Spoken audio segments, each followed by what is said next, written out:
Allez, bonjour à tous les amis, salam alaikum, azul filawen et hello, good morning everybody, on va faire ça dans toutes les langues. Je reviens vite fait avant d'aller chercher mes petits pour partager le dernier extrait de la muse avant publication. Je me donne encore 3 semaines si tout va bien, on va dire 1 mois maximum pour j'espère pouvoir le publier en octobre si tout va bien. Et je voulais partager donc un dernier extrait pour le plaisir de partager en fait. Et c'est sur comment dire, les anciens combattants de la Première et de la Deuxième Guerre mondiale. Et je tenais à vous lire un long passage, voilà, pour le partage, avant que je ne m'en aille, faire mes petites démarches. Alors, voilà. Donc je parlais de mon arrière-grand-père, je prends à la volée.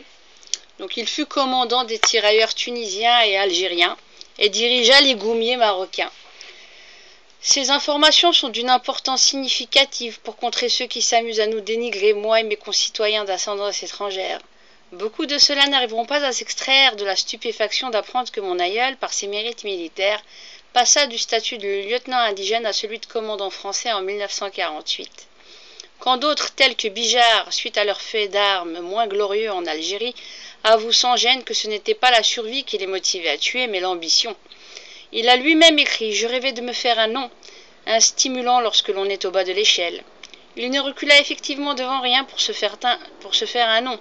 Chose faite quand on voit que les rues françaises reprennent son nom à la mémoire de sa carrière militaire honorée, et pourtant ses adversaires ou ses semblables qui ont combattu avec bien plus d'honneur et d'éthique mériteraient de le supplanter dans la mémoire collective. Toutefois, son livre « De la brousse à la jungle » est précieux, car il nous livre le fonctionnement de la politique en France entre 1975 et 1986. Pour qui s'y penche, une source de révélation intarissable sur les figures politiques que nous connaissons aujourd'hui, que l'on voit au devant de la scène française, abreuve n'importe quel citoyen soucieux de comprendre le fonctionnement de son pays. Lorsque je compare ce que fit le commandant Bijard et les titres honorifiques qu'on lui a accordés pour avoir, il faut bien le dire, persécuté des Algériens, en plus des civils, on se rend surtout compte qu'il fut un militaire parachuté dans l'armée française en 1934, puis commandant en 1939, alors que mon arrière-grand-père, lui, s'était engagé en 1901 dès l'âge de 16 ans et fut un combattant actif sur les 2 grandes guerres mondiales. En remerciement de tous ses services et du rang qu'il occupa glorieusement, il ne reçut son titre de commandant français qu'en 1948, une fois sa retraite prise. Bijard, en comparaison, put commander des troupes en jouissant des honneurs du titre de général. L'on comprendra bien que ce que fut mon arrière-grand-père, comparé à Bijard, aurait été de l'ordre de ce que serait un grand général face à un nouvel appelé.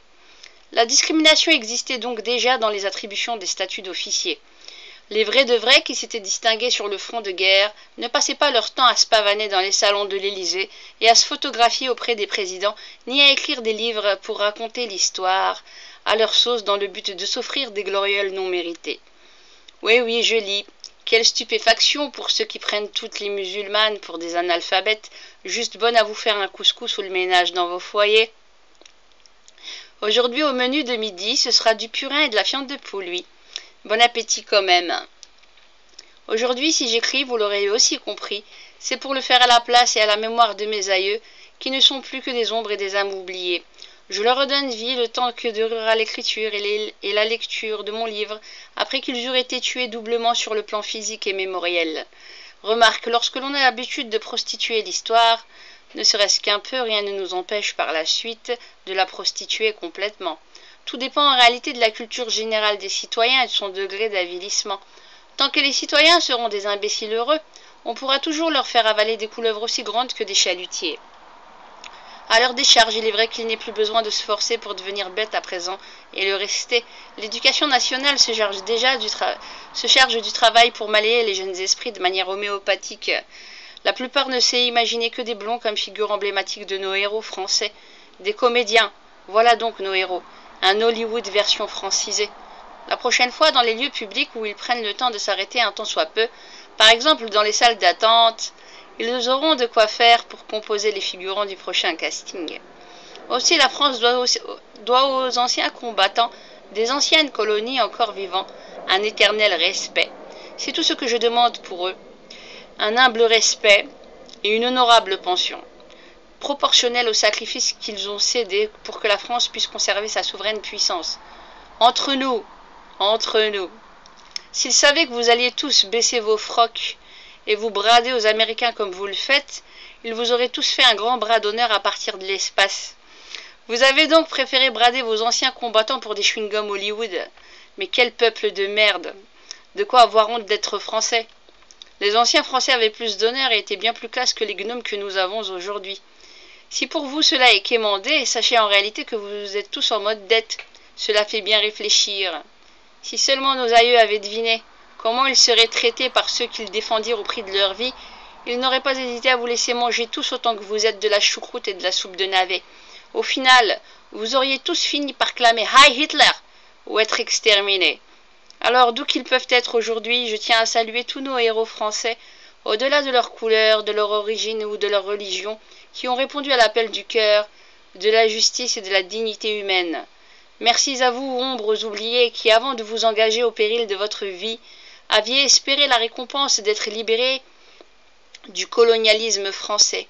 Vous vous êtes joints à la cause des patriotes dans l'espoir de gagner leur cœur. Malheureusement, à l'heure actuelle, leur organe vital semble être devenu sec et amnésique de tout ce qu'il y eut entre nous, et grâce à vous. Moi, je ne vous oublierai jamais, et je vous répondrai comme vous nous avez répondu. Voilà, je m'arrête là parce que c'est très long, et bonne journée.